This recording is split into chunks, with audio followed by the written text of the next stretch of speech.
Hi, and welcome to the introduction of Chapter 1 of MarketingBA's online marketing quick course. The course introduces marketing to beginners, but does not substitute a marketing course at a university, nor can it be used as any form of official qualification. So why should you take this course? Maybe you want to learn introductory marketing, maybe you need to repeat some basic theory, or maybe you simply need an additional teaching tool for a marketing course that you're taking right now. Each chapter of the course will be divided into separate videos, making it easier to navigate to parts of interest and parts you might need to repeat. If you wish to optimize the learning process or you get lost, pause the video and read through what you've just heard. Another option is simply watching the video twice or more if needed.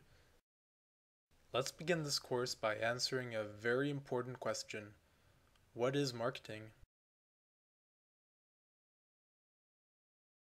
What you just saw were the logos of some of the world's largest companies.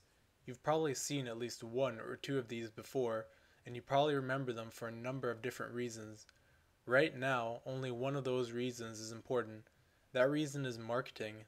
The fact that you recognize any one of these companies' logos means that they've successfully marketed their brand to you and probably a number of products as well.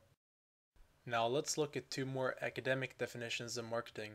The first one is by the American Marketing Association, and the second one is by the Chartered Institute of Marketing. The American Marketing Association's definition is that marketing is the activity, set of institutions and processes for creating, communicating, delivering, and exchanging offerings that have value for customers, clients, partners, and society at large.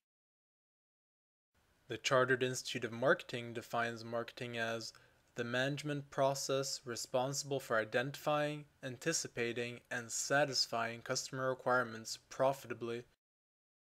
Both these definitions relay similar information, focusing on that marketing is a process that runs throughout the whole company and that the goal is to deliver value to customers by satisfying their needs.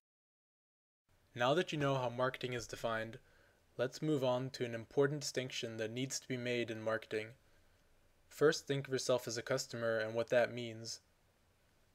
Now think of yourself as a consumer. Most likely you've been both at some point in life, sometimes both at once, and sometimes at separate occasions. In marketing, however, they need to be distinguished and thought of as two different entities. A customer is the entity, person or company that purchases the product. In other words, the person that goes into a store and buys the product, or perhaps orders it online is a more appropriate term in today's society. A consumer is the entity that uses the product.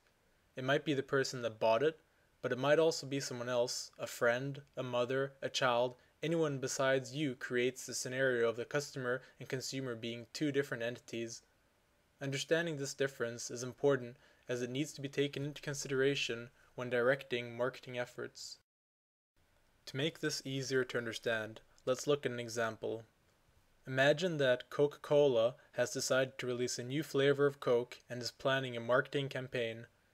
Do they market the product to the mother buying the Coke, the customer, or to the child drinking the Coke, the consumer, or maybe to both?